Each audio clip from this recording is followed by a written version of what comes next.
I want you to move from overwhelmed by information to confident in what really matters. I want to help you move from being unsure towards direction and purpose in your healthcare. I want to introduce you to health experts. I want to let you in on tough conversations on women's health. I want to give you a place where you can lean in and learn how to take care of yourself. Let's transform your health. Let's get clear on your goals. This is Women's Health Unplugged. I'm your host, Dr. Jordan Robertson, naturopathic doctor. Welcome to an episode of Women's Health Unplugged. I'm Dr. Jordan Robertson. I'm a naturopathic doctor in Ontario, in Canada. And today's topic is kind of a fun one. It's an intersection between my work as a naturopathic doctor and women's hormonal health guru, I'll say. It's a super interest of mine. And as you've listened along to other episodes, I'm sure you are aware of how important I find the conversation about women's health, women's cyclical nature, and how we need to be examining health from that female and woman's perspective to make sure that we're addressing all of the needs that women have. We've talked about gaps in the research. We've talked about lots of things in the realm of women's health.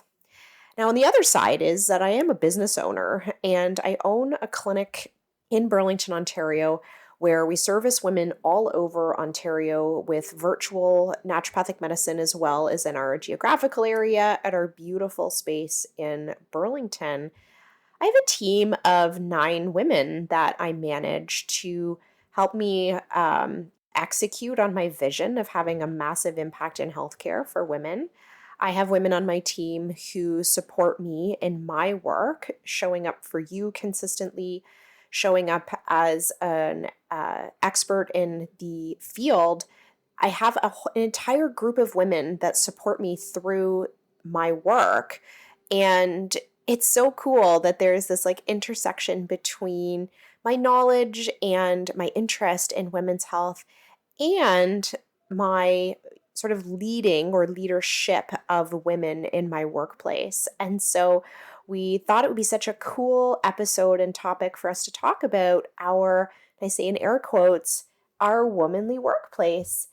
We do things differently at my workplace because I am a female leader who is leading other women. And I thought this is such a cool topic to talk about because often when I'm working with women one-on-one in my practice, or even when women are in our group women's health program, we're often talking about comparison, right? Women are often talking about how they compare or stand up to the men in their lives, how they compare and stand up to the men in their workplace, or how they compare or stand up to the women in their workplace. And we've worked really hard in our culture at Clarity Health to actually break down some of those barriers and actually to leverage the things that are so wonderful about feminine leadership to create a culture and a workspace where the women that are there feel important and empowered through their journey to become better versions of themselves and to show up in their careers, but also to understand the other sides of their life, including their role as mothers or their role as partners, or their outside of work experience in life. And so I wanted to spend some time talking a little bit about our womanly workplace and how we've adjusted to ensure that we're not just acknowledging that women have differences and that we may need some differences in the way that we support each other in the workplace,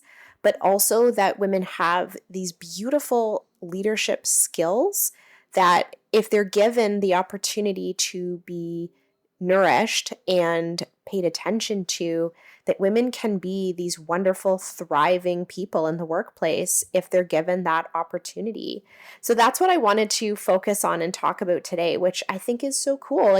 We have just a different vibe. So, I mean, if you're a woman and you're listening, or if you work with female coworkers, women have a different vibe in the workplace. And we've talked about this in the podcast or on the podcast before, is that unlike our Groundhog Day male counterparts, I'm borrowing that term from a colleague, where men hormonally are the same all the time. They like their hormone production follows a circadian pattern of a 24-hour clock, whereas women are on that 24-hour clock, but then there's the overlay of their approximate 28-day rhythm that leaves women not feeling quite the same way every single day, which is normal. It's normal for women to not feel exactly the same every day. We don't want women to feel unwell. One of my goals in life is to help women become PMS free so that they can show up in their life and in their workplace, to their fullest and highest potential. But the reality is that women don't feel exactly the same every day. And if we can pay attention to that and leverage that, then that's something that can be quite powerful in the workplace. So I'm going to walk through some of our sort of some spoken and some unspoken values in our workplace to help support each of the women there so that everyone can thrive and reach their full potential. So first, what we do is we acknowledge and are empathetic, and I think that's the right word, is empathetic, that we don't all feel exactly the same every single day. And I think when we can acknowledge that as women and when we can be in tune with that, it really helps ourselves, right? Like not take on projects or tasks or things that maybe are going to be a little bit of a setup.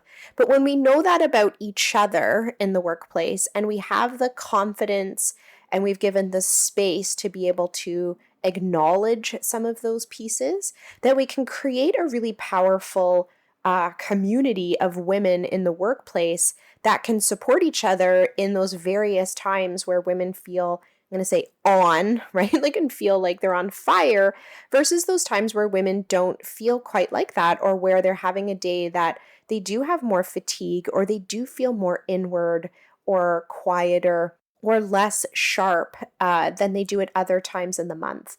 So one of the things that we normalized relatively quickly in our workplace is the ability for each of us to state or acknowledge how we're doing, but not just like how we're doing, like, how are you doing? Yeah, I'm great, which is right. If you ask women how they're doing, they say fine.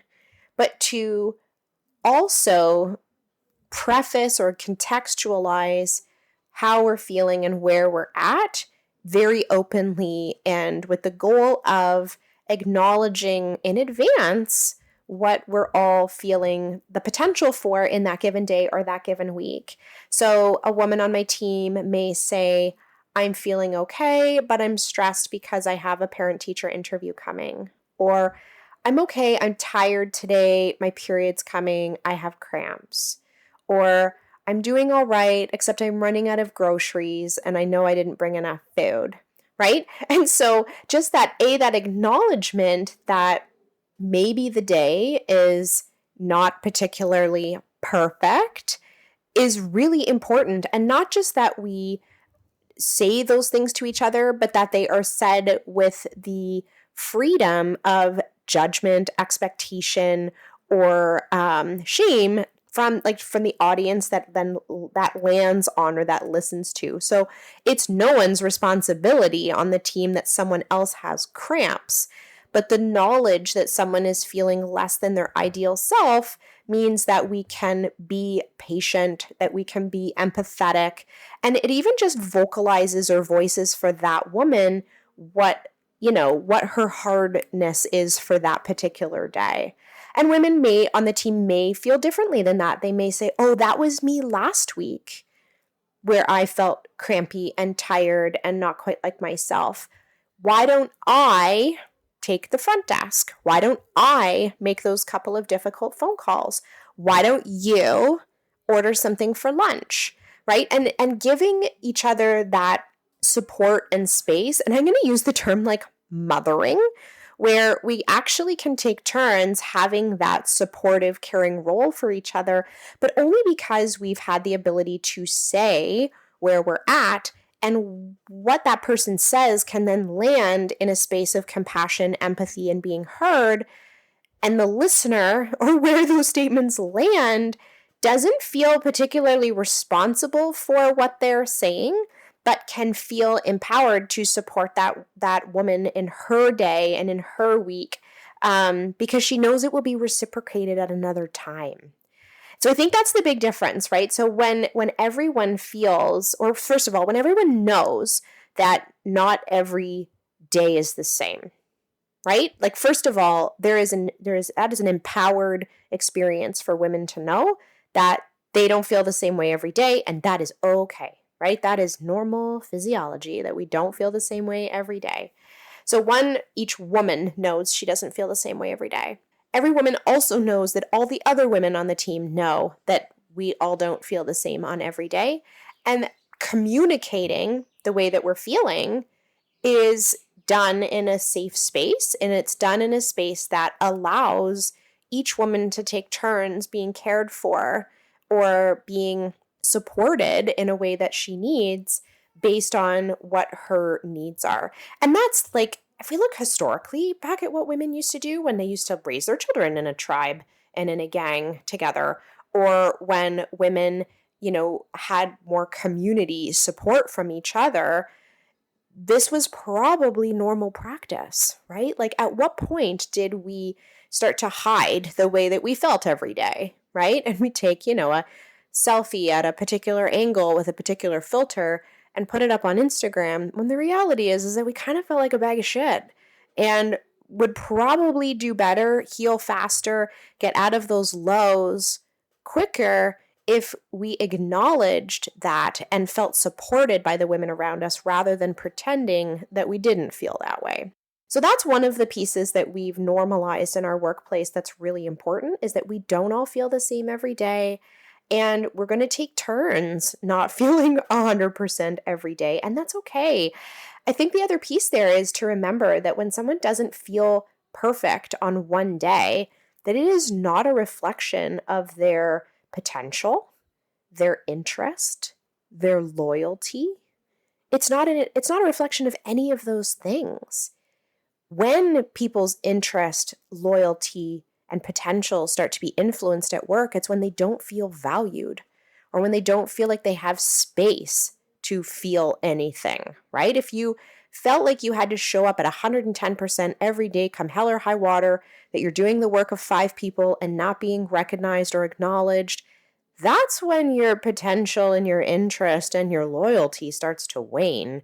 Not because you have PMS for 3 days, right? And so when we can hold space for those differences from day to day, and we realize, and I'm not just talking about as workers, I'm talking about as leaders. If you're a leader of a company, and if you can acknowledge that someone showing up at 89% one day is not a reflection of all of those pieces and can give them space for that, you will have moments where that person performs at 110%. Why? Because you gave them space to recover from those things. And there's nothing that creates deeper loyalty than you having loyalty for that woman when she is enduring a difficult time.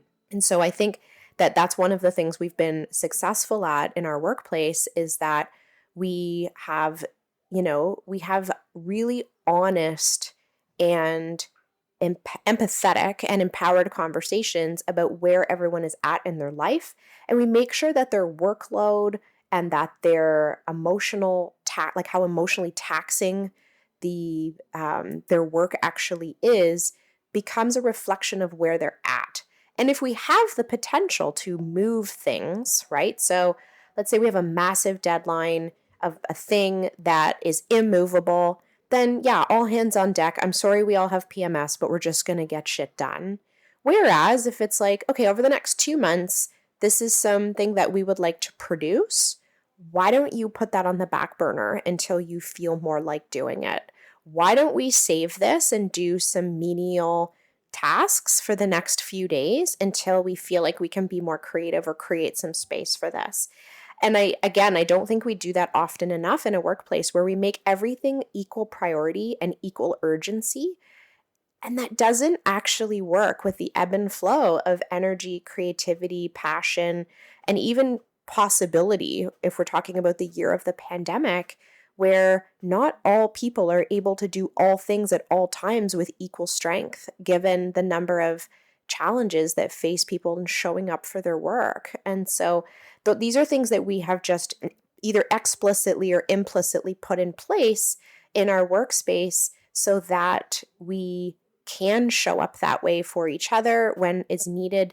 And if we can't show up, that we actually have a safety net for how to do that, right? We have other women who can do the thing, or we have flexibility in what is absolutely totally necessary in any given day so that we can take that space that's needed. And that is what creates interest, potential, loyalty, all the things that we want out of each other in a healthy work family, if you can do that.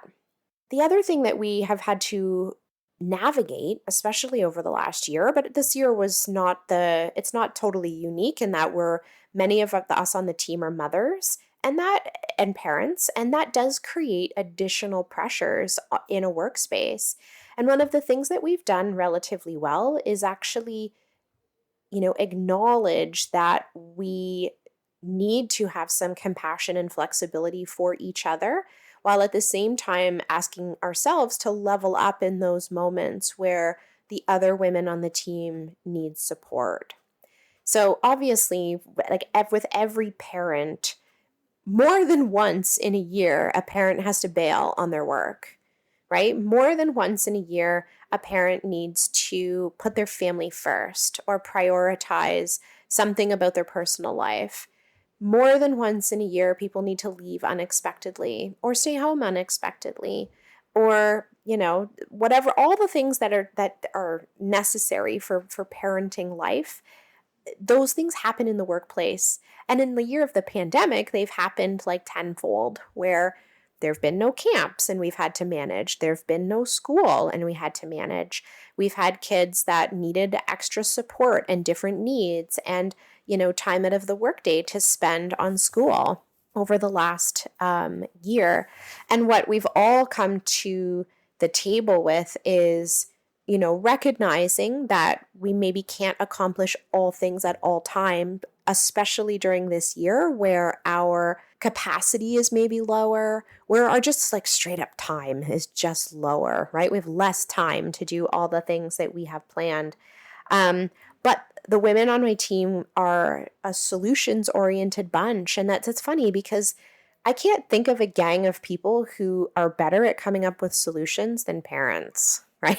And so the number of times that parents have had to pivot, which is like the word of the year, before the pandemic, right? Who's going to take the time off with the kids when they're sick? Who's going to deal with this? Who's going to go to the parent-teacher interviews? Who's making that peanut butter sandwich? Or I guess they don't take peanut butter sandwiches, but you know what I mean. Parents are a solutions-oriented bunch, and that's one of the things that we have done really well in our workplace is realizing that women have some workplace needs that demand high levels of flexibility, so that women can meet the demands of parenting or of their family that fall outside of their workspace. But also on the other side is recognizing that is a circumstance that we are all going to take turns doing. And so while equally women on my team know that they have the potential to step back, take a day, do the things that are high priority with their family, they also recognize that there is going to become a time where they will support another woman on the team with those same needs, those same, that same level of support that's needed. And so when we have that like community feel to working and parenting, it allows all of those women to be able to feel connected to their families and not feel like they're having to choose between one or the other. But it also creates this deep sense of responsibility for the women when they do step into higher roles or are needed to take over each other's tasks when one woman needs to step away from her work. And we also generally, when we have to take on those additional tasks from each other, we're doing it with that sense of like deep empathy and compassion rather than the like, well, this sucks. Now I've got to do extra work because so-and-so is not coming in, right? And that's a culture that we've, spent time on cultivating so that each person feels, really like needed in those moments where we need them to step up to the plate, but also safe in their ability to ask for space, ask for solutions, to come to the table with some, maybe they come to the table with some solutions, but not all, where we can get into the ring. I love the Brene Brown, like get into the ring and rumble around some of those solutions that those women need in order to be able to meet all of the needs of their life in that moment. And that's something that we've worked really hard to cultivate. It's like, okay, so-and-so needs to do X, and that's going to put pressure on all of our systems. How do we navigate this as a team? How do we manage? What can we cut? Who can we add? Do we need to hire, right? And these are only questions that we can have if everybody comes to the table with that level of compassion and support for each other. And that's something that we also have done really well. Women are just naturally really solutions oriented. And like I said, like parents are solutions oriented, but so are women, right? And I think often when women struggle in the workplace around their family and around, pandemic, it's because they don't feel like there are creative and unique solutions to these problems, when I think there are, right? I think there always has to be a creative solution for how we navigate difficult moments in the workplace and difficult challenges.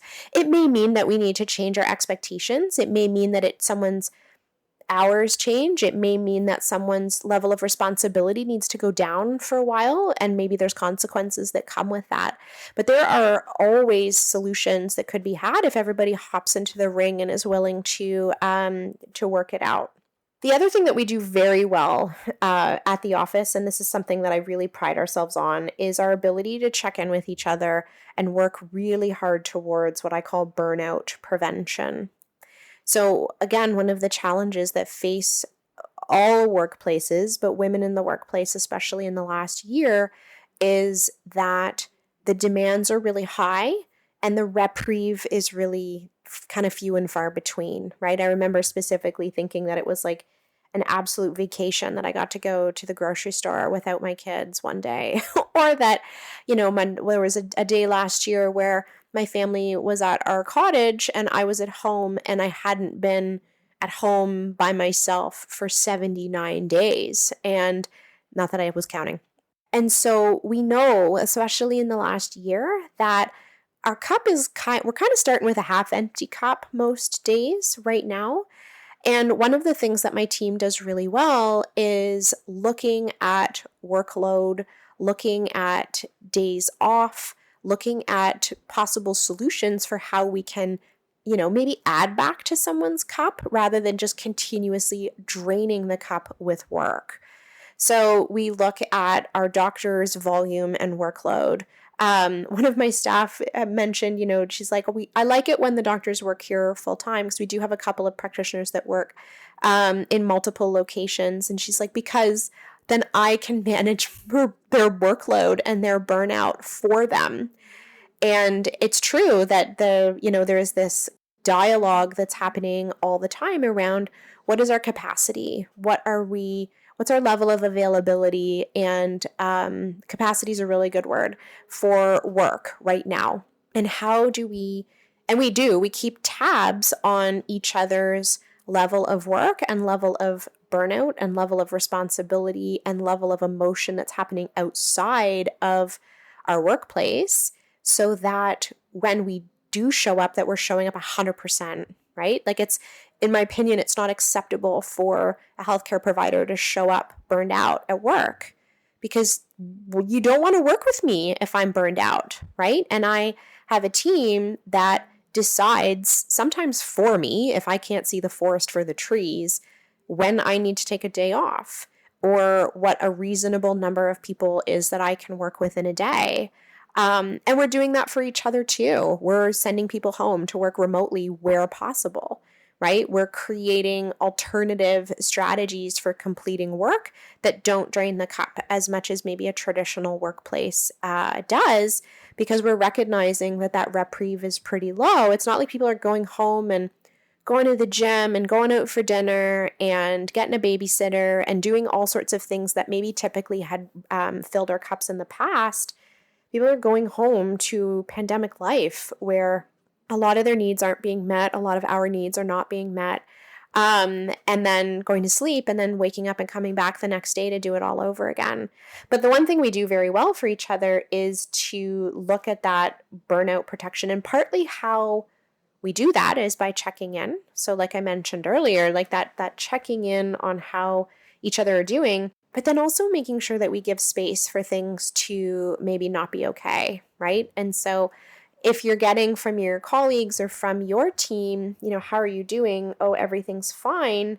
I mean, I don't think we're really creating the space where people feel comfortable chatting about where they're at. And again, that makes it impossible for us to come up with solutions to support each other if we're not talking openly and honestly about how things are going.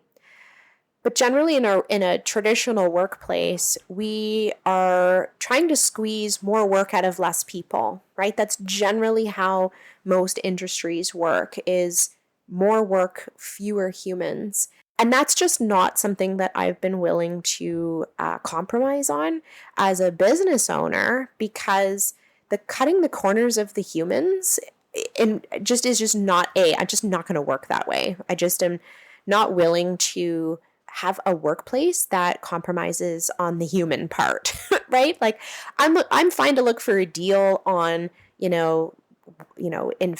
infection control wipes where maybe we can get the same quality product for a couple bucks less. Not really willing to compromise on the humans on my team.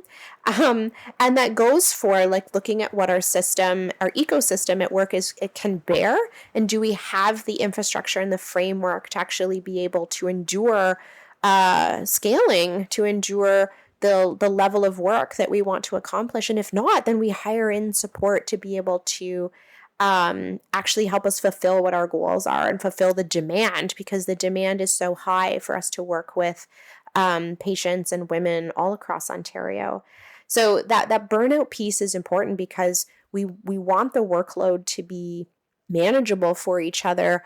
And we have really open and honest conversations around what our tolerance for additional stressors and additional tasks are, not just with my work, but also with everyone on the team's work. And we're sensitive to either create more efficient systems, use tech to support us, or also to hire in to support each other if we find that we're actually doing the work of more than one person, right? Because really we're not on this planet to just work and pay bills. We're here for bigger purposes. And if we want to show up as bigger versions of ourselves and reach our full potential, we can't be doing that if we have the workload of 1.5 people and get 10,000 emails every day. So those are kind of the things that I think are maybe the difference maker as far as how we support our workplace and the things that we've kind of focused on. And it's funny because, and we joke about it often, the inspiration for this particular post was, and this particular podcast, I should say, is that one morning as we were, working through some tasks, one of my team members was typing slowly. She was typing slowly because it was a new task for her. And another team member had previously started this by telling us that on this particular day, she was mad at the sun and mad at the air, which was our code word for maybe feeling slightly irritable about PMS or irritable with PMS. And my first team member who's typing slow and my second team member who's sitting beside her, team member number 1 turns to number 2 and says, with dead serious and being solutions oriented about it. She says, "Is my typing bothering you?"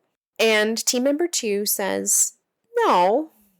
And then team member 1 says, "Because if it is, I don't mind if you want to go sit in the back. It's totally okay." And I was listening or overhearing this conversation, and it made me laugh because we were teasing team member 2 because she was mad at the sun, and the sun was coming in our big, beautiful window at the office and bathing her in this beautiful light, and it was irritating her. But secondly, it made me laugh that how acceptable and normal it is for us to be having these conversations with each other. And I am so grateful and have so much gratitude around working in a workplace that is entirely women. We have a couple men on our team. They're virtual and supporting us in the back end for tech, but we have very few men on our team, but physically in office is all women. And I had this immense gratitude that this is a normal experience. Like, team member 1 was not going to be offended if team member 2 was like, yeah, your typing is driving me insane, right? Because we all acknowledge what it feels like to feel like that on those days, and that sometimes working alone in the office with no sun is actually what we need on those days.